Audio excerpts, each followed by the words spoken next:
초대 손님이 오셨어요. 아주 반가운 손님들 두 분 소개 먼저 드리겠습니다. 먼저 황교안 전 총리님 나오셨습니다. 안녕하십니까, 황교안입니다. 네. 아유 반갑습니다. 반갑습니다. 네, 영광입니다. 예. 네, 그리고 고성국 박사님 나오셨습니다. 네, 안녕하십니까.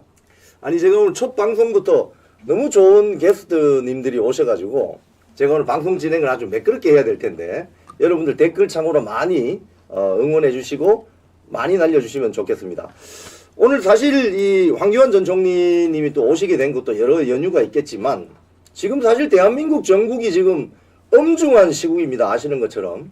이거 어떻게 8년 전하고 똑같은 데자뷰 같은 이런 현상이 일어나는지 우리 대한민국을 살아가는 자유우파 국민들 너무 지금 힘들어하시고 참담해 하십니다. 그래서 오늘 황교안 전 총리님 모시고 8년 전 그 이야기부터 좀 들어볼 필요가 있을 것 같은데 우리 전 총리님 8년 전에 우리 박근혜 정권 탄핵 국면에서 예. 참 그때 그 대통령 권한대행 하셨잖아요. 그렇습니다. 그때 어땠습니까? 그 이야기부터 좀 해주시죠. 우선 참담하다는 생각이 들었죠. 이 탄핵에 대해서 수긍할 수 없었어요. 그러나 뭐 정말 바람이 막 불어가면서 대통령도 거듭 사과를 하고 이렇게 되면서 이제 탄핵이 시작됐는데 그러나 결국은 그 탄핵이 아무 효과가 없는 말하자면 가짜 탄핵이었다. 탄핵 사유가 거의 없는데도 탄핵을 했고 그걸로 나라를 다 망가뜨렸고 좌파들이 득세하는 그런 계기가 됐다.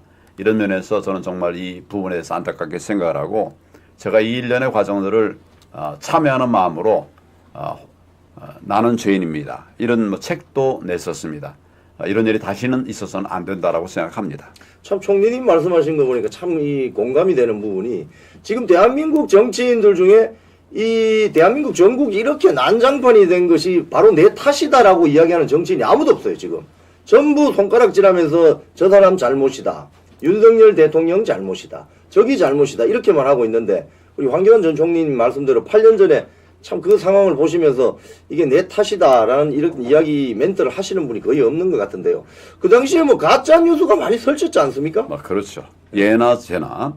근데 뭐 정치권에 가짜 뉴스가 있었던 건 어제 오늘의 일은 아닙니다. 그러나 특히 문재인 정부 들어서 정말 가짜가 횡행했어요. 거짓말이 득세를 했습니다.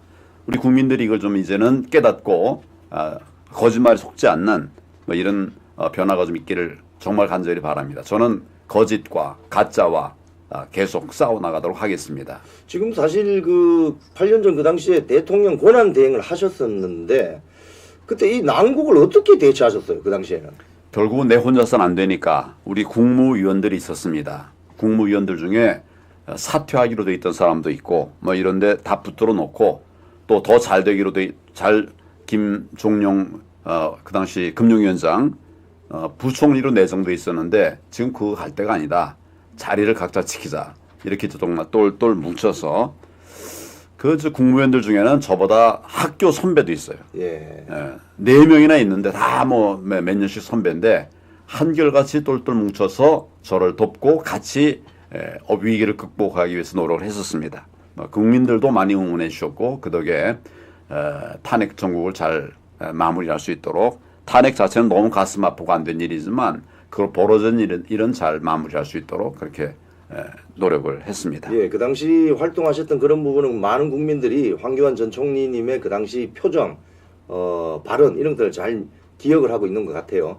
지금 고성국 박사님, 지금 요 아투TV 생방은 고성국 TV에서 지금 녹화 중입니다. 현재 지금 녹화하고 있는데 8년 전 상황하고 지금하고 보시면 같은 점이 있을까요? 아니면 또 차이점이라고 하면 어떤 게 있을까요? 완전히 다르죠. 네. 우선 8년 전에는 박근혜 대통령 탄핵 당하고 나서 한 달 또는 두 달, 석 달씩 거의 식음을 전폐하신 분들도 계시고 네. 거의 뭐 다 자포자기 심정으로 빠졌었어요. 그리고 실제로 헌재 판결 나던 날 5분이 현장에서 그 탄핵 반대 집회 시위를 하다가 돌아가시기도 하고 예. 그리고 국회에서 그 탄핵 의결이 된 그 직후에도 거의 우리 자유파가 패닉 상태에 빠졌고요. 그리고 그때 그 배신자들이 당권을 잡겠다고 설치도 되고 그랬습니다. 그랬는데 지금은 그때하고 완전히 다르죠. 우선 지난 토요일 날 국회가 탄핵 의결하던 그 시점에 광화문에 100만 명 넘는 자유파 국민들이 모였습니다. 그분들도 국회에서 탄핵 표결 가결됐다는 소식을 들었어요. 그런데 단 한 분도 그 소식을 듣고 뭐 좌절하거나 또는 패닉에 빠진 분이 안 계세요. 정광훈 목사부터 지금부터가 투쟁이다. 그래서 탄핵이 표결 가결된 이후에도 광화문에 100만 인파들이 계속 모여서 탄핵 저지 의지를 다졌습니다. 어제 지금 오늘까지 자유파 국민들 중에 어느 누구도 포기한 사람이 없습니다. 이 점이 제일 중요하게 다른 점이에요. 두 번째는 이 박근혜 대통령은 8년 전에 본인이 자포자기해버렸어요. 탄핵 심판 심리에 나오지도 않고 그리고 뭐 제대로 된 어떤 이 법정 투쟁을 하지도 않았어요. 그런데 윤석열 대통령은 그 점에 있어서 완전히 다릅니다. 지금 윤석열 대통령은 탄핵 표결 전에 대국민 담화 28분짜리 대국민 담화를 통해서 왜 비상계엄을 하지 않을 수 없었는지를 정말 절절하게 설명을 했습니다. 또 국회에서 탄핵 가결된 직후에 국민께 드리는 말씀 속에서 절대 포기하지 않고 끝까지 국민과 함께 싸워서 이기겠다고 그랬어요. 그러니까 대통령 본인이 탄핵심판소에서의 법정투쟁을 통해서 무고함을 밝히고 그리고 다시 대통령직에 복귀해서 무너진 대한민국 바로잡는 일에 끝까지 매진하겠다고 선언했습니다. 이게 박근혜 대통령과 윤석열 대통령이 완전히 다른 점이에요. 또 한 가지만 말씀드리면 그 당시에는 좌파들이 탄핵에 성공할 거라고 하는 생각을 못했기 때문에 뭐 어쩌다 보니까 탄핵까지 가게 된 거고 그래서 얼떨결에 문재인이가 대통령 권력을 찬탈했어요.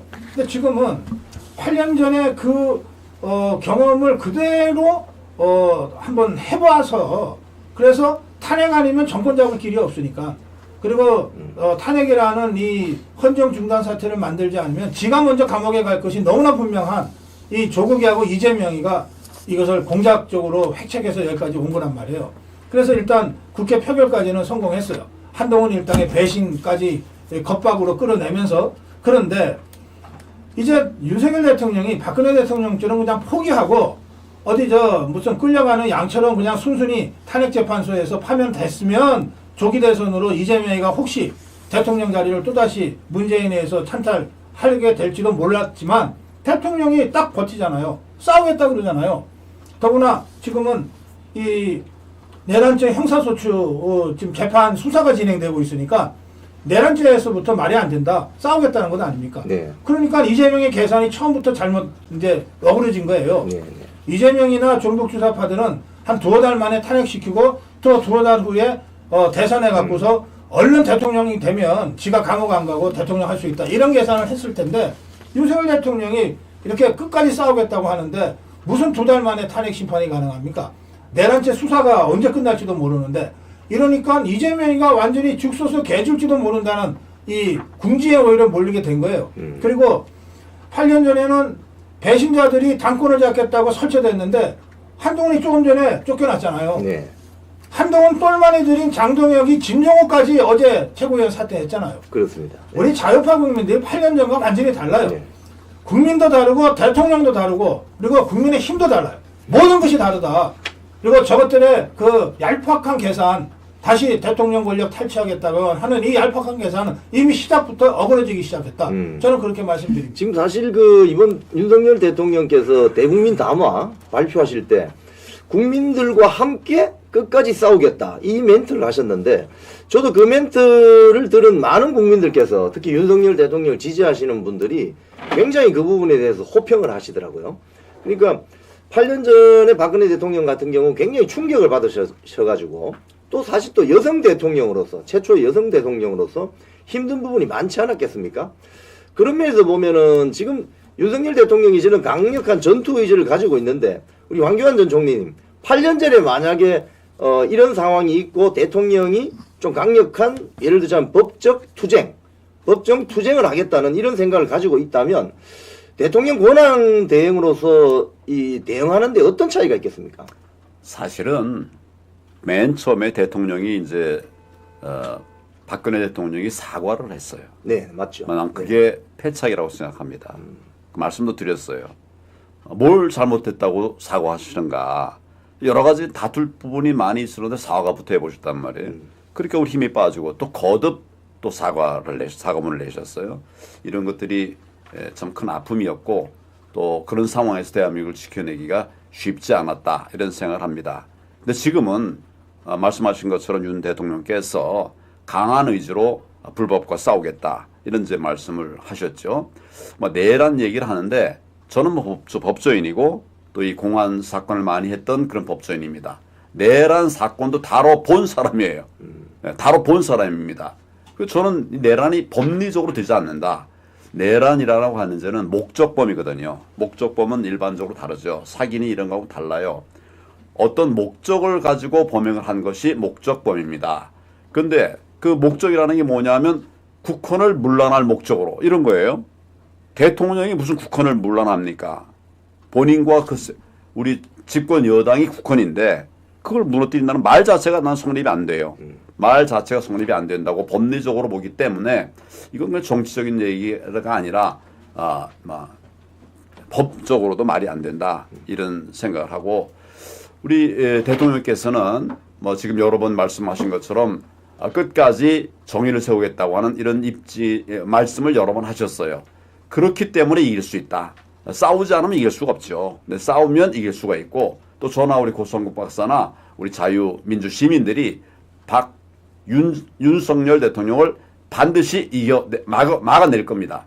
박근혜 대통령 때처럼 그렇게 되지 않게 할 것입니다. 이것은 국민의힘이 결국 승리한다라고 저는 확신을 하고 있습니다. 사실 이번 네. 제가 지금 이제 이 황교안 총리랑 나란히 앉아서 지금 대담을 하고 있는데 우리가 50년 전에도 교실에서 이렇게 나란히 앉아서 네, 같은 반에 나란히 책상을 들여하고 앉았는데 뭐 좀 우스갯소리 하자면 그때 죄송합니다. 우리 황교안 총리는 그때 그 학생회장 그 당시 학교호국당장에서 말하자면 범생의 길을 갔어요. 그래서 저는 이제 이 협객의 길을 갔습니다. 그래서 저는 좀 싸워봤어요. 어릴 때부터. 이 싸움에서 제일 중요한 게요. 나중에 두둑에 맞아서 뭐 죽을 지경이 되더라도 기세가 꺾이면은 안 돼요. 기세가 꺾이면 싸우기도 전에 죽는 겁니다.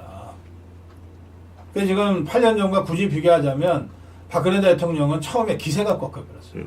그래서 변변한 싸움 한 번 못하고 그냥 쭉 밀려버렸거든요. 그런데 지금 윤석열 대통령은 전혀 기가 죽지 않습니다. 그래 한번 해보자. 내가 그저 한동훈이 같은 허접한 것들한테 내 운명과 나라의 운명 맡기기 싫다. 내가 헌재에서 당당하게 싸워서 살아 돌아오겠다. 이렇게 기세가 전혀 안 꺾였어요. 그러면 저 정북주사파들은 이 윤석열 대통령과 자유파의 기세를 꺾어놔야 되겠는데 기세가 전혀 안 꺾이잖아요. 그럼 어떻게 해야 되냐? 일단 잡아가둬야 되겠다. 이게 한번 구속이 되면 이게 김영현 장관도 1차 구속이 되니까 하루 이틀 좀 고생했던 것 같아요.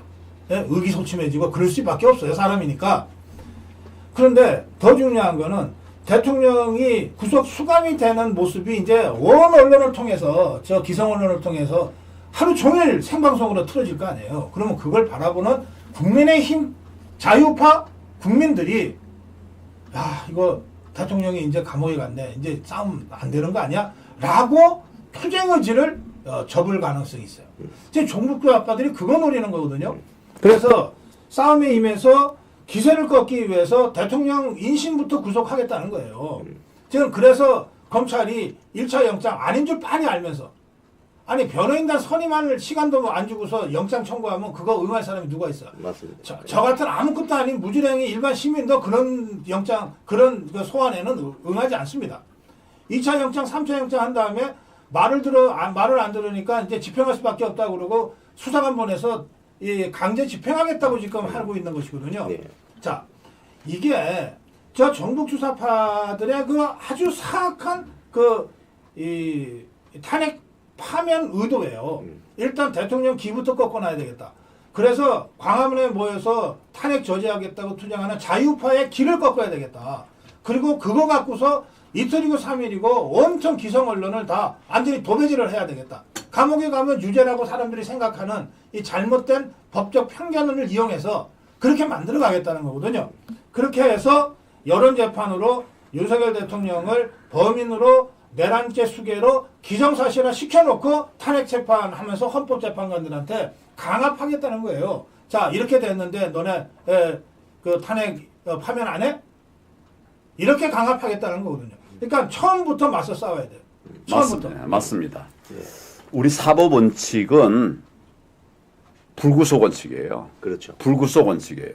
판결이 확정된 뒤에 구속 여부를 판단하는 거죠. 불구속 원칙이에요. 그런데 대통령에 대해서 수사도 하기도 전에 구속부터 생각한다. 정말 나쁜 짓이죠. 정말 못된 짓이죠. 이거 반드시 우리 막아내야만 되고 불법을 우리가 관행해버리면 나라가 불법 국가가 돼버립니다. 그렇게 돼서는 저는 안 된다고 생각하고 그런 면에서 우리 고승국 박사의 그 이야기에 적극적으로 뜻을 같이 합니다. 우선 구속되는 게 부당해요. 예. 네. 이 천하의 잡범 이재명이가 수많은 재판을 받으면서도 아직 구속 안 됐잖아요. 천하의 잡범 조국이가 2심 징역형까지 받았는데도 창당하고 국회의원 배지를 달고 얼마 전까지 설치고 다녔잖아요. 그런데 현직 대통령을 구속부터 한다? 이 검찰이 미친 거 아니냐고. 지금 사실 조국 같은 경우는 기소된 지 5년 정도 지났죠. 네. 그래서 지금 사실 그 우리 고 박사님 말씀하신 것처럼 현직 대통령을 구속하겠다는 그것은 법률적인 어떤 판단보다는 여론재판으로 몰아가서 이 윤석열 대통령의 위헌적인 탄핵에 반대하는 자유국민들을 길을 꺾겠다. 이거죠, 이거. 그거부터 해놓고 하겠다는 거죠. 이번엔 기 안 꺾입니다. 예. 기 꺾인 사람이 없어요. 없고 지금도 전부들 우리 집회가 보면 뭐 정말 많은 사람들이 나와서 대통령을 지키자고 그렇게 외치고 있습니다. 한 번 속지 두 번 속겠습니까? 저는 기 안 꺾고 정의를 세울 거라고 생각합니다. 자유국민들이 학습 효과가 돼 있거든요. 8년 전 그 사태를 겪으면서 현직 대통령을 이런 식으로 무리하게 탄핵시키고 구속 수감시키는 이건 되풀이되어서는 안 된다는 어떤 기류가 형성되어 있는데 지난 주말에 광화문 집회에 제가 가봤더니 사람들도 엄청 나왔지만 거의 뭐 그 세종문화회관에서 저 서울역까지 이어지는 거의 뭐 100만에 가깝다고 100만 이상이 나왔어요. 할 수 있는 그런 인파가 모였는데 제가 그 집회 군중석으로 들어가면서 카메라를 들고 왔다 갔다 하면서 들어보니 굉장히 그 열기가 뜨거웠습니다. 그때 우리 총리님 8년 전하고 이런 점 너무 큰 차이가 있지 않습니까? 그때는 좌파가 그랬죠. 좌파가. 제가 총리 공관에 있는데 대통령실은 물론이고 총리 공관에도 뭐 정말 수십만 명이 모였어요. 모여가지고 겁박을 했어요. 그러나 우리는 기죽지 않았습니다. 다만 이제 우리 그 대통령께서 얼마나 힘드시겠어요. 본인 아버지 어머니 다 그 총탄에 돌아가셨고 그런 상황에서도 이런 좀 그 엄청난 압박이 오니까 대통령께서도 많이 이제 마음이 어려우셨겠죠. 뭐 저는 저대로 지키려고 애썼지만은 뭐 그게 부족했어요. 이번에는 그런 실수를 다시 하면 안 된다 이런 생각을 합니다. 거짓에 져서는 안 된다 이런 생각을 하며 아주 강하고 담대하게 싸움에 나서야 된다고 생각합니다. 뭐 우리 황교안 총리 계속 되풀이 말씀하시는데 한 번은 어쩌다가 정말 준비가 안 돼서 또는 너무 뜻밖의 일이라서 뭐 당황해서 우리가 실수할 수 있어요. 근데 두 번 실수하면 그게 바보지. 그게 정상이에요. 지금 절대 두 번 패배는 없다고 말씀하셨잖아요. 저도 이번 싸움 우리가 이길 수 있다고 확신합니다. 그런데 이기려면 의지만 갖고 되는 게 아니라 정확한 현실 판단에 입각한 전략과 전술을 제대로 짜야 돼요. 그러니까 제가 지금 먼저 말씀드리고 싶은 건 이겁니다. 지금 윤석열 대통령 탄핵을 저지하기 위한 전선은 세 개의 전선으로 구축돼야 된다. 세 개의 전선으로 구축돼야 된다. 첫째, 대통령이 감당해야 될 전선이 있어요. 대통령과 김영현 장관을 비롯한 그 내란죄와 연루된 사람들이 먼저 지켜줘야 될 전선이 있어요. 그게 사법전선이고 법정전선이에요. 헌재가 됐건 내란죄 수사가 됐건 당당하게 지금 대통령이 하고 있듯이 또 김영현 장관이 뒤따라 하고 있듯이 비상계엄 발동의 불가피성을 설명하고 그리고 이것이 전혀 내란죄에 포함되지 않는다고 하는 점들을 범죄적으로 치열하게 투쟁을 해줘야 돼요. 이 전선이 우선 서야 됩니다. 그 다음에 두 번째는 헌법재판소는 우리 황교안 총리도 법률가시지만 헌법재판소는 대법원이나 다른 사법부와는 달리 국민 여론을 여러 가지로 좀 신경 쓰고 거기에 좀 약한 부분들이 그동안 헌법재판소 판결에서 있었거든요. 특히 8년 전에 대통령 탄핵 때 그랬어요. 그렇다면 뭐 지금 황교안 총리 말씀하신 대로 그때는 촛불 들고 좌파들이 다 둘러싸고 국회도 에워싸고 헌재도 에워싸고 막 이러면서 겁박했잖아요. 그 이번에는 우리가 그렇게 해야 돼요. 우리가 헌재를 우리가 에워싸야 됩니다. 저 전국 주사파 집회 저거 우리 자유파 집회의 절반도 안 되는 숫자 가지고서 저러고 있는 거 아닙니까? 언론이 그걸 계속 그것만 보여주니까 마치 여론이 그런 것인 줄 알지만 헌법재판소 재판관들이요. 그렇게 간단한 사람들이 아니에요. 언론이 좌파 집회만 보여줘도 실제로 그 밑에 그 직원들 시켜가지고 자유파 집회는 과연 몇 명이 모였는지 열기가 어느 정도인지 그리고 어떤 주장을 하는지 다 체크해요. 그래서 그게 헌재 심사예요, 사실. 아니 그러니까 예. 그래서 두 번째 전선은 우리 자유파가 쳐야 된다는 거예요. 광화문에서 두 번째 탄핵 저지 전선을 쳐야 되고 헌재 앞에서 탄핵 저지 전선을 우리가 쳐야 돼요. 이게 두 번째 전선입니다. 세 번째는 뭐냐? 이번에 정말 8년 만에 다시 그 통안의 이 한을 남겼지만 국민의힘도 어쨌든 여당입니다. 아직까지. 그리고 앞으로도 이 윤석열 대통령 탄핵 저지 투쟁을 할 때 원 내에서 또는 때로는 원 밖에서 장외에서 국민의힘이 정신 차리고 싸워줘야 돼요. 지금 그걸 하기 위한 첫 출발이 비대위 구성 아닙니까? 한동안 이거 오늘 우리가 쫓아냈잖아요. 예? 그러니까 이 세 개의 전선, 대통령이 가장 앞에서 이 법정 전선을 지켜주고 우리 광화문 자유우파가 광화문과 헌재의 이 탄핵 저지 전선을 구축하고 여기에 국민의힘이 제정신 차리고 전열 정부에서 같이 뛰어들어야 돼. 이러면 우리가 무조건 이긴다는 거예요. 이 전선을 제대로 구축할 수 있느냐? 이것이 핵심이라고 저는 생각합니다. 사실 우리 고 박사님 말씀하신 것처럼 세 개의 전선이 지금 같이 입체적이고 종합적으로 움직이고 있어요. 일단 그 윤석열 대통령 등이 이제 담당해야 될 부분은 법정 투쟁이죠. 법정 투쟁. 그리고 아스팔트 국민 세력이 담당해야 될 또 여론 전쟁 이게 있고 또 당 내부에 당 지도부가 이제 새롭게 결성이 되는데 이 당 지도부가 해야 될 일도 또 있습니다. 어떻게 보면 이걸 보면 우리 총리님 8년 전 상황하고 굉장히 비교가 되실 텐데요. 지금 윤석열 대통령 개인이 담당해야 되는 어떤 법정 투쟁 이 부분은 또 윤석열 대통령이 오롯이 또 담당해야 될 부분이 있습니다. 있고 아스팔트 세력과의 어떤 연대 투쟁 그리고 당 내부의 비대위 또 투쟁 이런 부분을 어떻게 가는 게 좋을까 생각하십니까? 이제 우선 대통령께서는 굳건하셔야 됩니다. 흔들리면 안 됩니다. 대통령이 흔들리면 다른 사람이 힘을 낼 수가 없죠. 여러 분들이 많이 우리 대통령을 돕고 있고 함께하고 있다는 것을 확신하고 흔들림 없이 나가셔야 됩니다. 우리 국민들에게도 말씀을 드립니다. 이런 기회에 결국에 싸워야 될 포인트를 잘 잡고 예를 들면 집회를 한다 하더라도 포인트를 잘 잡아야 됩니다. 예를 들면 이제 헌재 같으면 헌재에 집중해야 되는 거죠. 그러니까 여기저기 흩어져 버리면 안 되는 거죠. 이것도 역시 똘똘 뭉쳐야 된다 하는 점에서 우리가 좀 유념을 해야 된다라고 생각합니다. 국민이 국힘이 제일 문제입니다. 국힘이 제일 문제예요. 여기는 하라고 해도 되는 것이 아니고 지금은 너무 무너져 있어요. 비대위 또 이렇게 대행체제 이렇게 돼가지고는 좀 힘들거든요. 그래서 우리가 국힘에도 좀 힘을 주고 국힘에 우리가 좀 힘을 줄 수 있는 여러 가지 정책들을 만들고 이렇게 해야 될 것 같습니다. 이게 제일 취약점이니까 취약점을 채우는 이런 노력들이 필요할 것 같습니다. 그리고 그거 외에도 우리 시민의 힘을 좀 가볍게 생각하면 안 될 것 같아요.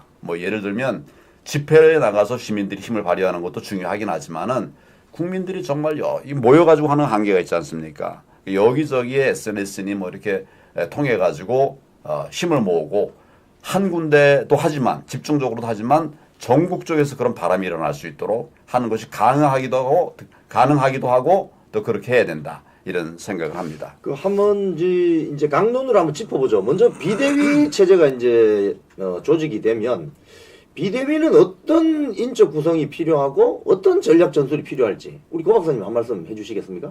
비대위원장을 잘 뽑아야죠. 네. 비대위원장이 비대위원들을 선임하는 것이니까요.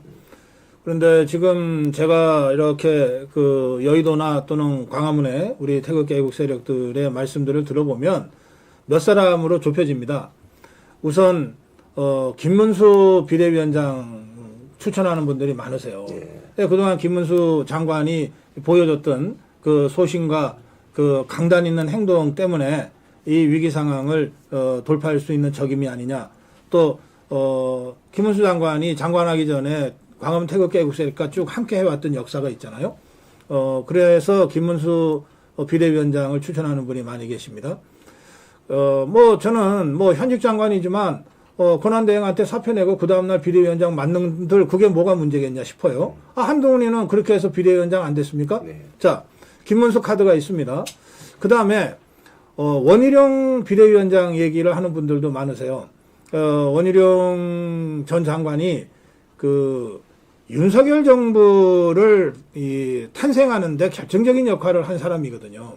우선 윤석열 후보와 함께 경선을 하다가 윤석열 후보가 당 후보가 된 직후에 가장 먼저 대선 캠프에 들어가서 스스로 대선의 그 역할을 했던 사람이고, 그 다음에 인수위에서도 정책본부장을 하면서 윤석열 정부의 주요 정책 4대 개혁 같은 것들을 입안한 사람입니다.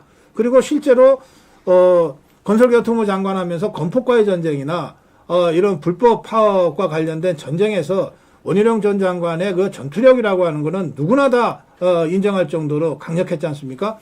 지금 사실은 야인으로 있어요. 그래서 원희룡 전 장관이 지금 비대위원장으로 적합하다 이런 의견들이 많습니다. 또 지금 어쨌든 당 내에서 현역 의원이 나와야 되지 않냐. 비대위원을 맡더라도 비대위원장을 맡더라도 그러면서 거론되는 현역 의원들이 몇 명 있습니다. 우선 나경원 의원이 거론되고 있고요. 그리고 윤상현 의원이 거론되고 있는데 각각 장점들이 있어요. 나경원 의원은 원내대표를 역임했기 때문에 의원들을 통솔하고 원내에서 저 종북주사파들과 투쟁을 하는데 아주 이 전략 전술을 잘 구사할 수 있다. 그리고 강단이 있다. 이런 의미에서 비대위원장으로 추천이 되는 것 같고, 윤상현 의원은 이번에 국회 탄핵되는 과정에서 가장 더 강력하게 윤석열 대통령 탄핵 절대 안 된다고 하는 것을 맞습니다. 의정활동을 통해서 보여줬습니다. 맞습니다. 네. 그러니까 이 사람이 쇼로 한 게 아니라면 지금 윤석열 대통령 탄핵 저지하는 이 국면에서는 가장 논리적으로 잘 무장되고 행동으로 보여준 사람 아니냐. 그래서 윤상현 의원을 비대위원장으로 해야 된다. 이렇게 추천하는 사람들이 많습니다. 그래서 이미 제가 보기에는 누가 맡더라도 훌륭하게 지금의 이 비상 상황을 이끌어갈 비대위원장 감이라고 저는 생각합니다. 예. 괜히 어설프게 검증도 되지 않은 또는 그냥 그럴듯해 보이는 이런 사람들 어디 데려다가 쓸 생각하지 말고 지금 거론된 이 4명은 어떤 면에서 다 검증된 사람이잖아요. 거기에 제가 지금 아까 5분이라 그랬죠. 네. 5명의 이름. 네. 그 중에 제가 아직 거론하지 않은 한 명이 바로 옆에 계시기 때문에 제가 좀 말씀드리기가 그런데 그러나 이건 민심을 전하는 거니까. 네. 황교안 전 총리는 이미 권한대행을 했고 종북주사파와의 투쟁에 있어서는 누구도 범접할 수 없는 뚜렷한 그 성과를 낸 사람입니다. 통진당 해산을 시켰잖아요. 맞습니다. 네. 그리고 이건 이 탄핵 심판의 핵심이 내란죄 아닙니까? 또 형사소추의 핵심도 내란죄잖아요. 이거는 검찰에서도 공안 쪽에서 근무하지 않은 사람은 모르는 거예요. 맞습니다. 네. 아무리 같은 검찰에도 이 특수통이나 강력부의 근무를 20년, 30년을 해도 내란죄라고 하는 것은 다뤄본 적이 없단 말이에요. 근데 바로 그것이 주 전공이잖아요. 그래서 거기에다가 황교안 총리가 그동안 부방대를 이끌면서 부정선거와 관련된 활동을 수년간 해왔고 네. 또 그런 의미에서 우리 태극기 애국 세력들로부터의 강력한 지지가 있잖아요. 그러니까 당대표까지 경험을 했기 때문에 황교안 총리가 이 상황에서 그 비상대권을 가지고 당을 제대로 이끌 수 있는, 그리고 이게 당만 잘 이끌면 되는 게 아니라 광화문 태극기 애국 세력과도 연대하고 또 윤석열 대통령의 법정 투쟁과도 직간접적으로 조언도 주고 하면서 가져가야 되기 때문에 그런 세 가지를 잘 갖춘 사람이 아니냐 해서 황교안 총리에 대한 추천이 굉장히 많습니다. 저는 이 5명 중에서 누가 돼도 적어도 지금보다도 나을 것이고 8년 전 상황과도 완전히 다르다. 그렇게 생각합니다. 지금 저는 사실, 예. 거기에 예. 한 명 더 추가할 사람이 네, 있어요. 예, 추가해 주시죠. 예. 좌파와 싸우다가 예. 아니 좌파 속에 있다가 우파로 들어와서 좌파와 싸우는 그런 분이 하나 있습니다. 예. 내 옆에 있습니다. 아니 저는 이게 농담이 아니고 실제로 이런 위기 상황을 잘 극복할 수 있는 굉장히 중요한 자원이라고 생각합니다. 언젠가 그런 역할을 해야 되는데 지금이 그런 때 중에 하나 아닌가 하는 이런 생각을 합니다. 사실 여러분들이 지금 거론이 되고 있는데요. 사실 제가 생각할 때는 구슬이 서말이라도 깨어야 보배다. 이 구슬을 딱 꿰일 수 있는 분이 중요한데, 소위 말해서 아스팔트 세력과 원내 세력을 통섭하면서 이 세력화를 할 수 있는 분이 굉장히 중요한데, 왜 그러냐면 이 비대위의 목적은 하나여야 되잖아요. 우리 고 박사님 어떻습니까? 비대위의 목적이 뭐 당원 협의회 강화라든지 딱 하나죠. 딱 하나잖아요. 예, 대통령 탄핵을 저지하는 목적을 달성하면 없어지면 됩니다. 그런데 제가 이제 비대위원장이 중요하다고 말씀드린 것은 예. 비대위원장이 비대위원을 인선하기 때문에 그런데 그렇죠. 사실은 지금 저만 빼놓고 이 5명은 누가 비대위원장을 해도 뭐 이상하다 하지 않을 정도의 우리 자유파가 갖고 있는 보유한 자원이잖아요. 저는 그중에 누가 비대위원장이 되든 나머지 분들을 비대위원으로 해서 함께 하면 된다. 그러면 그야말로 막강 비대위원회가 된다. 이렇게 하면 다 역할 분담도 할 수 있고 원내 합쳐서도 할 수 있기 때문에 저는 이런 방식으로 막강의 비대위원회를 구성해서 대통령과 함께 싸워나가면 100% 우리가 이긴다. 확신합니다. 지금 사실 그동안 한동훈 체제에서 봤을 때, 오늘 뭐 결국 한동훈이 쫓겨났지만은, 한동훈 체제에서 봤을 때 이 국민의힘 원내 세력만으로는 이 난국을 돌파할 수 있는 가능성이 좀 적다. 그래서 결국 아스팔트 애국 국민들을 규합하는 이런 노력들이 필요하고 그에 대한 전술이 필요한데, 이런 부분은 저 총리님 어떻게 구사하는 게 좋을까요? 쉽지 않은 예. 일이죠. 쉽지 않은 일인데 뭐 저는 하여튼 부방대를 운영하면서 22,000명이 모이는 이런 대원들이 모여 있는 이런 조직인데 쉽지 않지만 결과적으로 진정성을 가지고 정책을 내고 생각하지 못한 것들을 만들어 가니까 따라오더라고요. 지금 비상 비대위 상황이 구성된다면 결국 그런 리더가 필요하다 이렇게 생각합니다. 그런데 아까 말씀드린 그 5명 다 여기에 모자라지 않는 이런 분들이라고 생각을 하고, 제일 중요한 거는 우리 국민들이 정말 뜻을 하나 모아줘야 됩니다. 지도자가 아무리 잘해도 국민들이 한 뜻을 모아주지 않으면 안 되는데, 그동안 우리의 제일 큰 약점은 정치권에도 있지만 또 국민들에게도 있어요. 국민들이 좀 많이 응원하고 도와주시고 함께 해주시면 이길 수 있는 일들이 많이 있었는데 그냥 그 부분이 좀 많이 아쉽습니다. 국회가 잘못하면 국민이, 또 우리 국민의힘 당이 잘못하면 국민이, 우리가 잘못하면 국민이 해서 결국 승리의 길을 만들어 가실 수 있다 이렇게 생각합니다. 지금 언론에서 많이 보도하는 것 중에 하나가 이게 시간 싸움이다. 뭐 이런 표현을 많이 쓰거든요. 맞습니다. 사실 지금 더 급한 사람이 사실 이재명이란 말입니다. 그래서 이재명 쪽은 빨리빨리 처리를 해서 절차적인 하자가 있더라도 빨리빨리 해서 넘어뜨리겠다는 그런 의도인 것 같은데, 이 시간 싸움에서 이길 수 있는 어떤 전술이라면 어떤 게 있겠습니까, 고 박사님? 그거 법대로 하면 됩니다. 네, 법대로. 우선 윤석열 대통령이 그 내란죄 수사에 내란죄 수개로 지금 검찰이 적시해서 수사를 하고 있으니까. 우두머리라고. 예. 그러니까 그 수사 받으면 돼요. 근데 법대로 받으면 됩니다. 뭐 저 같은 일개 시민도 뭐 좌파들로부터 수십 차례 고소 고발을 당했어요. 그럼 제가 법대로 했죠. 우선 변호사 선임을 해야 되더라고요. 변호사 선임을 하고 변호사가 뭐 경찰이나 검찰에 이제 저를 이제 피고발인으로 부를 때 제가 뭐 조금 바쁘게 살잖아요. 그러니까 변호사가 계속 그러더라고요. 아침에 몇 시에 방송이 있고 저녁에 몇 시에 방송이 있고 어떻게 해서 그 시간에는 나가기가 어려우니까 좀 연기해 달라 그러더라고요. 법적으로 그렇게 요구하니까 또 경찰에서 법적으로 그걸 받아주더라고요. 그렇게 해서 경찰 수사 조사를 받아서 진술조서 쓰는 데만 해도 한 2달 걸리더군요. 네. 그렇게 법적으로 하는 거예요. 이게 대한민국 국민인 고성국한테 주어진 권한이거든요. 윤석열 대통령, 대통령이다 뭐다 떠나서 대한민국 국민이잖아요. 대한민국 국민으로서 마땅히 누려야 될 그런 법적 보호 권한, 이거를 행사하면 돼요. 그러면 최소한 1년, 2년은 그 과정을 밟게 돼 있거단 말이에요. 예, 그렇게 하라는 거예요. 종북주사파 이재명이 조국이한테는 또 윤미향이한테는 지나치게 많은 특혜를 사법부가 줬어요. 맞습니다. 수사 과정에서부터 시작해서 재판 과정까지. 근데 윤석열 대통령은 소추되고 그 다음날 그래 영장 출두하라고 소환 명령을 내려요? 이건 누가 봐도 불공정하지. 그건 좌파들 누구한테 물어봐도 그건 아니지라고 하는 대답을 하게 돼 있어요. 더구나 종북주사파들이 뭐라고 그랬습니까? 윤석열 대통령이 좀 제정신이 아니다. 뭐 미쳤다 막 이런 소리들을 하면서 그러니까 하루라도 빨리 직무정지 시켜야 된다 그랬어요. 그 지금 좌파들 생각대로 직무정지 됐잖아요.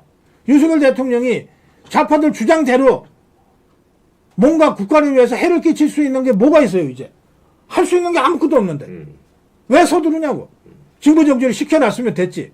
그러면 이제는 법의 시간이고 대한민국 국민 윤석열의 그 방어권, 그 권리들을 충분히 법적으로 구사해 가면서 재판 받으면 돼요. 그리고 헌법재판은 지금 내란죄를 혐의로 지금 탄핵한 거 아니에요. 그렇죠. 그럼 내란죄가 맞는지 안 맞는지를 보고서 탄핵을 하든지 말든지 해야지. 헌법재판소가 형사사건 심리하는 데입니까? 아니잖아요. 이거는 이 내란죄 사건에 대한 수사와 재판 권한이 없어요. 헌법재판소는. 그렇죠. 이게 탄핵거리냐 안 되냐만 판단하는데 이 탄핵 소추의 핵심 근거가 내란죄 아닙니까? 이거는 수사도 아직 안 됐어. 재판에서 어떤 결과가 나올지도 몰라. 이걸 가지고 어떻게 탄핵을 하냐고.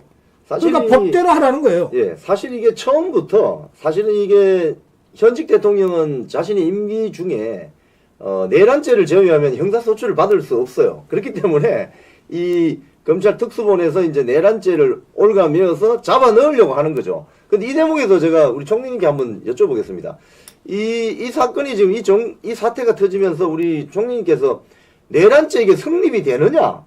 이거부터 먼저 문제 제기를 하셨는데 이게 성립이 되는 겁니까? 아니, 내란이라고 하는 것은 예. 국헌을 문란할 목적으로 폭동한 거. 폭동. 요거예요. 아니, 이게 참 폭동이라고 생각하는데 저는 목적이 더 중요해요. 예. 내란을 선동할 목적으로. 국헌을 문란할 목적으로. 나라를 무너뜨릴 목적으로 폭동한 것이 내란죄가 되는 겁니다. 폭동이 있었다 하더라도 이런 목적이 없으면 아무것도 아닌 거예요. 예를 들어서 깡패가 가다 누굴 때렸단 말이에요. 세게 때렸단 말이에요. 청와대 앞에서 때렸단 말이에요. 대통령실 앞에서. 이게 내란입니까? 아니잖아요. 그냥 단순 폭행이지. 그럼 이게 목적범이에요. 네. 이 부분을 다 놓치고 무슨 계엄을 했니 뭐 하니 뭐 이렇게 그 부분에 다시 집중을 하고 있어요.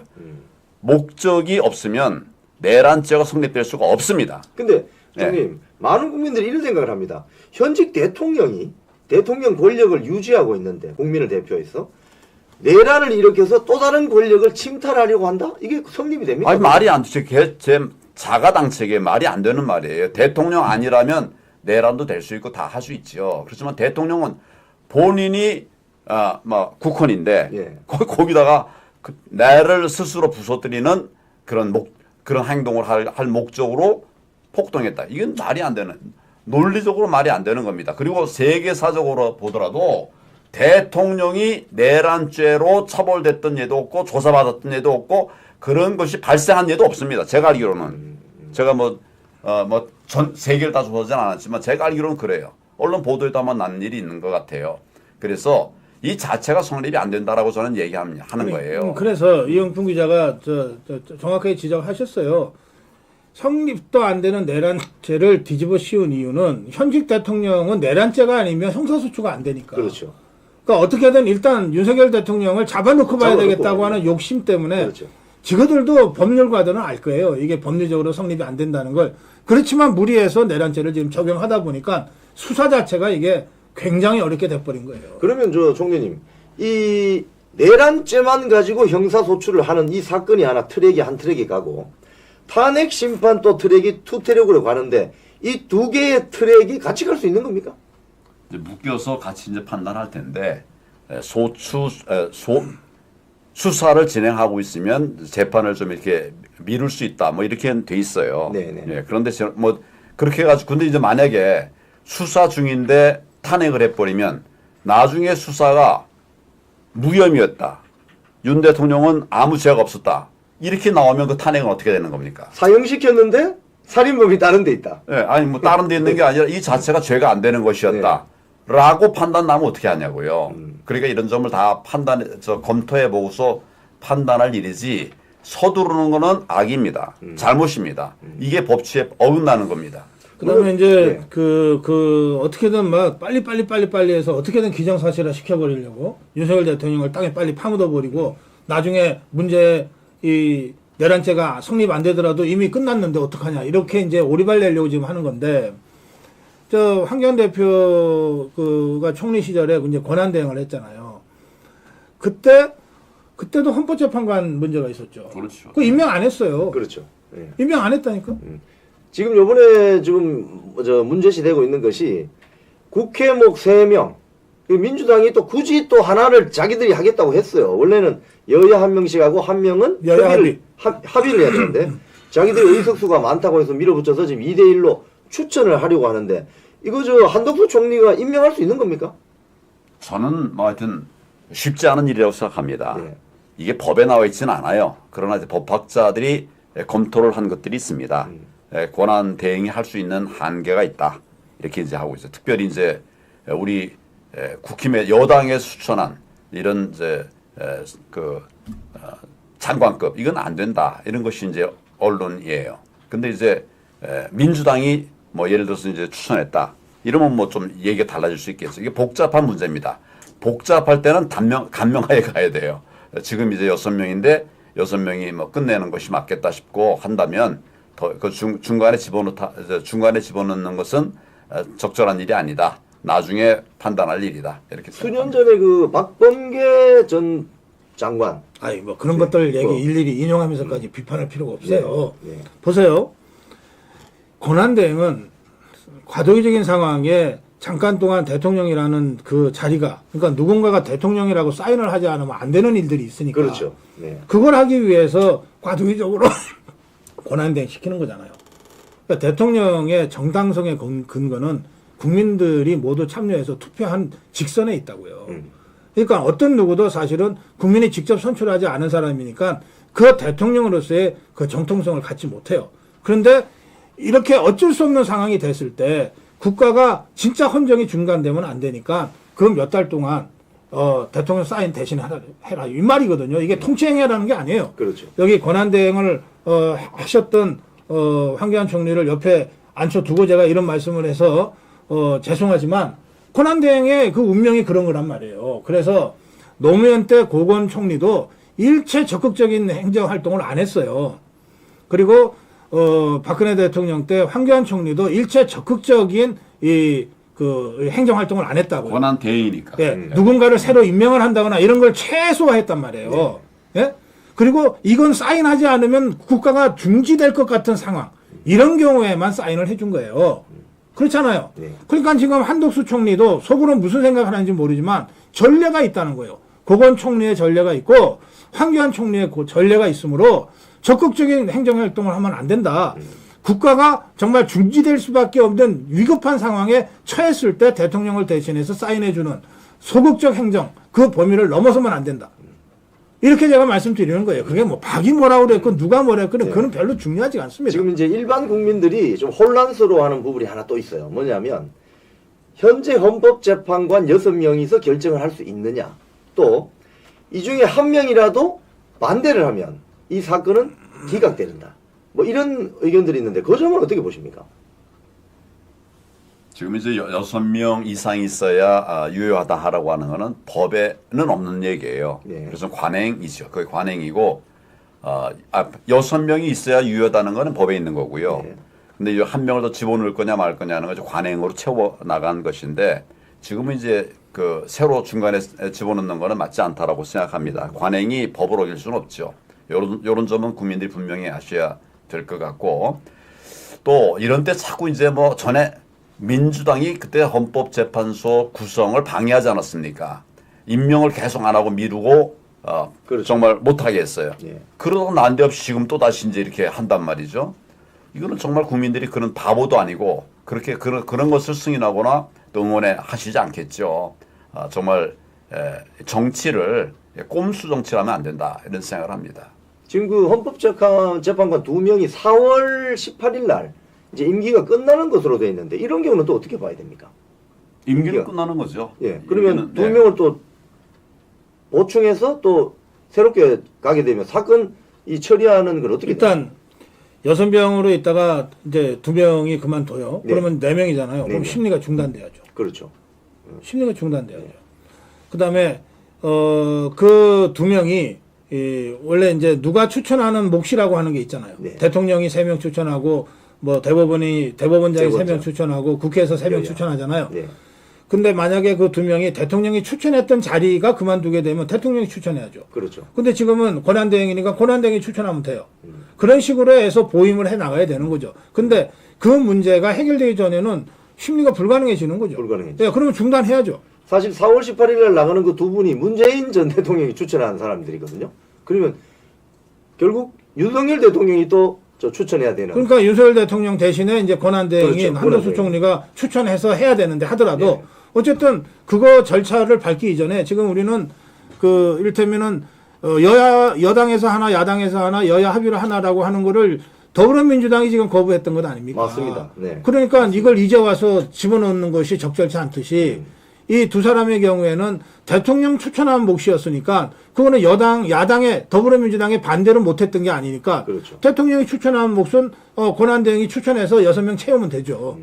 그렇게 해서 가면 됩니다. 그렇죠. 근데 그 절차를 끝내기 전까지는 중단돼야죠. 그렇죠. 이 심리를 지금 사실은 이 좌파 진영에 특히 이재명 쪽은 이 2명의 재판관 4월 18일 바뀌기 전에 이 사건 심리를 끝내고 뭔가 결론을 내어달라는 주장을 하고 있는데 이거 온당한 주장입니까? 온당하지 않죠. 네. 그래도 온당하겠습니까? 너무나 사법 사상이 없는 일이에요. 너무 졸속 예, 아닙니까? 예. 대법원도 마찬가지지만 헌재를 이렇게 정치적으로 농단하는 거는 사법사상 있었던 일이 아닙니다. 그러니까 저는 지금 계속 이제 민주당의 잘못을 지적하고 있는데 법치가 무너졌어요. 민주당 때문에 무너졌습니다. 지금 이 헌재 사태도 사실 법치가 무너진 일환으로 이제 그렇게 저는 이해를 합니다. 이건 막 이런 상황에서라도 더욱더 법치를 강하게 지켜야 된다. 그런 생각을 합니다. 지금 이제 이 전체적인 흐름을 보면 졸속 재판에다가 여론 재판에다가 대통령 먼저 구속시키고 잡아놓고 나서 일을 벌리겠다 이런 식으로 가는 거잖아요. 그럼 이제 이야기가 이제 결국 우리가 종합을 해보면 결국 이 버티는 힘이 중요한데 윤석열 대통령 개인적으로는 법적 투쟁을 해서 버티는 힘을 끝까지 국민들과 함께 싸우겠다고 천명을 했고 이제 아스팔트에 나와 있는 애국 국민들이 버텨줘야 되는데 이제 이 투쟁의 전선의 무대를 대통령실이라든지 이쪽보다는 헌법재판소로 가야 될 것 같은데 어떻게 이 자유우파 국민들이 좀 대응해야 되는지 한 말씀들 해주시죠. 말씀하신 대로 버티면 이겨요. 버티면 이기고 시간은 우리 편입니다. 좀 비정상적으로 우리 쪽 시간을 빨리 돌리려고 하고 저 정복주사파들의 시간은 최대한 늦추려고 정복주사파들은 지금 아주 저 얄팍한 수를 쓰면서 회책하고 있지만 그래도 저쪽 시계가 멈추지는 않잖아요. 그러니까 우리가 더 오래 버티면 돼요. 시간이 좀 늦게 가도. 자, 버티면 되는데 우선 버티는 주체는 1차적으로 대통령입니다. 그렇죠. 대통령이 버텨줘야 돼요. 근데 대통령 버티겠다고 그러고 있잖아요. 그리고 지금 보면 버티고 있는 것 같아요. 그러면 대통령은 잘 버틸 거라는 전제하에 우리 자유파가 버텨줘야죠. 그런데 다들 헌재 앞으로 가서 이제 그 집회를 하면서 헌법재판소의 그 잘못된 판결을 경고하자 이러는데 박근혜 대통령 탄핵 때도 헌재 앞에 집회를 했는데 이제 재판소로부터 100m 이내 이런 접근하지 못한다. 뭐 이런 식의 그 조치들이 있었어요. 뭐 사실은 법정 바로 앞까지 가서 데모하는 거는 어느 법원이나 그것은 안 된다고 할 테니까 그런 거를 다 지켜가면서 한다면 아마 그 안국동 사거리 쪽쯤이 될 거예요. 근데 거기가 뭐 수십만 명이 운집해서 집회하기는 쉽지 않은 공간일 겁니다. 비좁죠. 예, 그 자체가. 예. 그리고 그때 그 바람에 그 안국역 사거리에 그 지하철로 올라오던 분들 또는 지하도로 내려가던 분들이 넘어지는 바람에 몇 분이 정말 현장에서 돌아가시고 했잖아요. 네. 그 이제 우리 자유파들은 그런 면에서 집회를 하더라도 한 가지 원칙이 있단 말이에요. 그게 법적으로 합법적으로 한다는 거예요. 그리고 평화적으로 한다는 거예요. 그러니까 우리 이 자유파의 그 태극기 광화문 애국 세력이 그런 상황들을 그런 지형 지물까지를 잘 고려해서 이 전략적으로 결정을 할 겁니다. 이럴 때 중요한 것은 그 광화문 태극기 애국 세력을 지금 이끌어 온 사람은 정광훈 목사잖아요. 갑자기 다른 사람이 나서서 광화문 태극기 애국 세력으로 모여라 뭐 이런다고 해서 모이는 게 아니란 말이에요. 그러니까 중구난방으로 얘기하는 것은 별로 좋지 않습니다. 다들 생각은 빤하잖아요. 아니 국회에서 탄핵 의결하니까 국회로 여의도로 모여야 된다 이런 생각 누구나 다 하지만 실제로 집회를 하다 보면 사전에 집회 신고를 해야 되고 또 자리를 선점해야 되고 하는 여러 가지 기술적인 문제들이 있어요. 근데 우리가 이렇게 탄핵이 빨리 이루어질 줄 모르고 집회를 주로 광화문 쪽에다 잡아놨단 말이에요. 그러니까 우리가 먼저 잡아놓으니까 종북 주사파들이 광화문에 못 들어오는 거였어요. 그래서 급하게 이걸 여의도로 국회를 포위하자라고 머리로 생각은 할 수 있지만 이거를 수십만 명, 100만 명 이상의 이 자유파 국민이 그런 식으로 움직이게끔 하는 것은 또 다른 문제거든요. 그렇죠. 그러니까 이건 책임 있게 행동해야 됩니다. 그래서 지금도 이제 헌재로 가자 다들 그렇게 생각하시는데 과연 어떤 것이 법을 지키면서 평화적인 방법으로 그러면서 효과적으로 우리 자유파의 목소리를 전달할 것인가에 대해서는 그야말로 100% 지도부의 일임하고 지도부의 지침이 나오면 그것에 함께 따라주면 되는 거예요.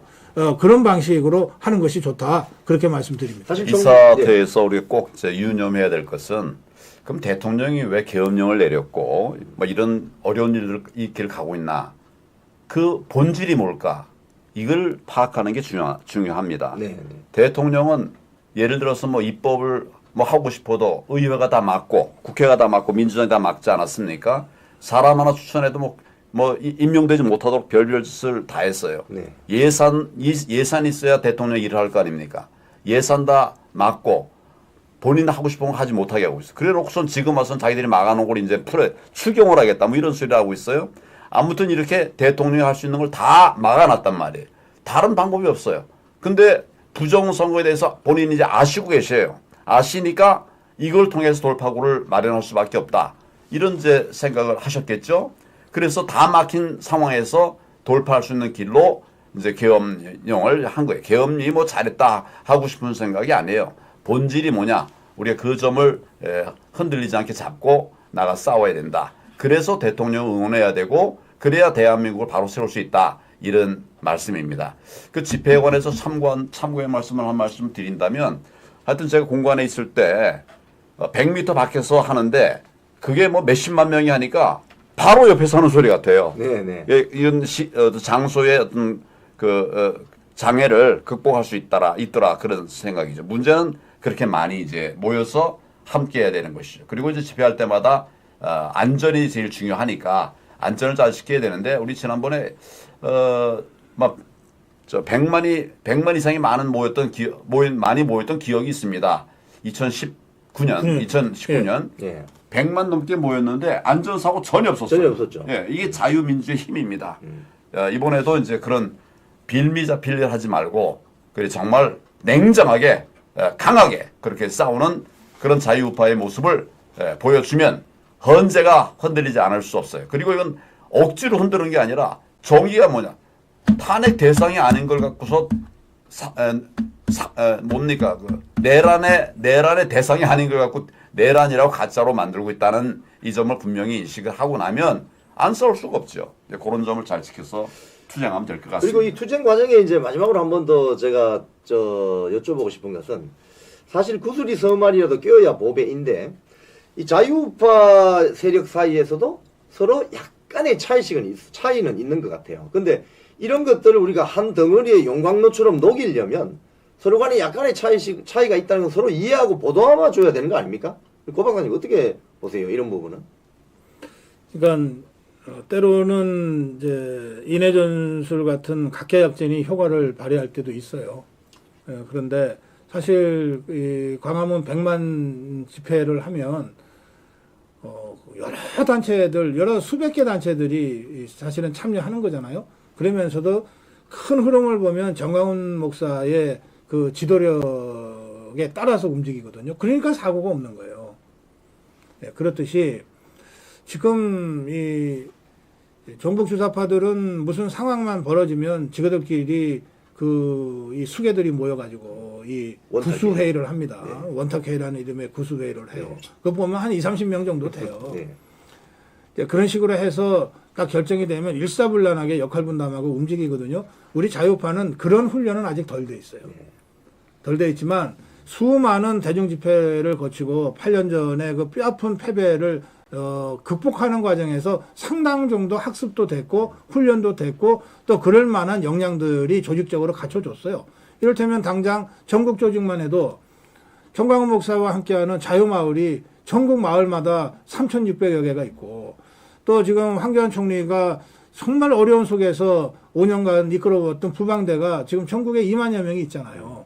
그러니까 이것만 해도 대단한 겁니다. 예? 그래서 저는 우리 자유파, 국민의힘의 비대위가 구성되면 그리고 그 비대위가 우리 자유파와 함께 해야 된다고 생각하는 비대위원장과 비대위원들로 구성이 되면 저는 광화문 태극기 애국세력과 국민의힘 함께 연대하는 이 탄핵저지 국민연대 같은 것들을 긴급하게 구성해야 된다고 생각합니다. 긴급하게 구성해서 이를테면 최소한 언제 어디에서 집회한다. 그리고 방향은 이렇다. 슬로건은 이렇다. 이 정도는 우리 자유파 진영이라면 누구나 다 공감하고 숙지할 수 있는 그런 정도의 아주 간단하고 기본적인 어떤 지침들을 내려주는 그런 공동투쟁본부 이런 것들은 급하게 좀 추진될 필요가 있다. 근데 그걸 하려면 국민의힘이 체제 정비를 우선하고 그때를 기다렸다가 해야 돼요. 누구랑 얘기할 거예요, 지금? 그래서 이 부분은 저는 이번 주 안에는 어떤 형태로든 결성을 목표로 해서 우리 황교안 총리부터 또 정광훈 목사부터 움직일 필요가 있다. 그렇게 말씀드립니다. 예, 고저 합동 대응팀을 만드는 이거 굉장히 중요합니다. 혼자서는 잘 안 돼요. 함께하는 것이 필요하다. 이런 말씀을 좀 드리고 하여튼 뭐 변호사도 최고의 변호사, 내 편이 아니라 최고의 변호사를 이제 세워서 대응을 해야 되겠다 이런 생각을 합니다. 그리고 이제 법리만 딱 볼 게 아니에요. 이거는 법리만 볼 것이 아니라 헌법재판이거든요. 네. 그래서 여러 가지 이제 정치적인 측면도 고려해가면서 대응을 해 나가야 되겠다는 생각이 들고 가장 중요한 거는 이게 탄핵 사유가 안 된다. 내란이 아니다. 요 점에 대해서 제가 거듭 말씀을 드리는데 요 점을 좀 잘 챙겨 나가야 될 것 같다 이런 생각을 하고요. 뭐 예를 들어서 2019년도에 우리가 정말 100만, 100만이 넘는 많은 사람들이 모였을 때 그때 우리가 어떤 전력을 같이 했는가 하면 정광훈 목사님과 또 조원진 대표 또 우리 교계의 리더들하고 함께 이런 협의를 했습니다. 정광훈 목사님은 이제 미 대사관 앞에서 집회를 그동안 하셨기 때문에 그 일대를 꽉 메우시라. 지금 모이는 보다 위아래로 다 해서 뭐 여기를 꽉 메우시라. 나는 그때 이제 우리 국힘이 세종문화회관 앞에서 집회를 했었거든요. 그동안 우리 많이 모일 때라면 10만 이렇게 모이기로 했었는데 더 해서 이쪽 우리 세종문화회관 일대를 다 메우겠다.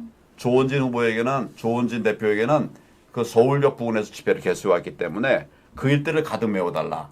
그 교계는 또 교계대로 시청 앞에 거기서 모였거든요.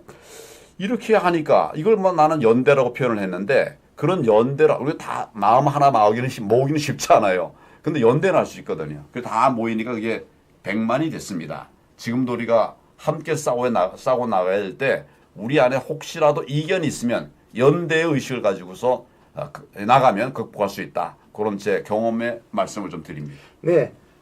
두 분 말씀 마지막 멘트로 잘 들었습니다. 전국에 계신 시청자 여러분 그리고 전 세계에 계신 해외 동포 아투TV 시청자 여러분 개인이 바로 나라를 구하는 충무공 이순신 장군이다. 이렇게 생각하시고 관심과 지혜와 용기를 모아주셔야 됩니다. 지금 대한민국이 큰 위기에 처해 있습니다. 국헌이 문란되고 헌법이 파괴되는 이런 시국에서 나라를 구할 수 있는 힘은 바로 저를 비롯한 여러분 개인에서 나옵니다. 바로 우리가 개인이 충무공 이순신 장군이다 생각하고 나라를 지키겠다는 생각을 하셔야 될 것 같습니다. 자, 제가 오늘 첫 출연했는데요. 첫 진행을 했습니다. 앞으로 알기 쉬운 시사 뉴스, 속 시원한 뉴스 논평, 아투TV 11시 이영풍 뉴스 브리핑 시간에서 매주 월요일부터 금요일까지 만나 뵙고 인사드리겠습니다. 자, 그럼 방송 정리하겠습니다. 오늘 출연해주신 황교안 전 총리님, 고성국 박사님 감사합니다. 고맙습니다. 같이 인사드리겠습니다. 고맙습니다. 감사합니다.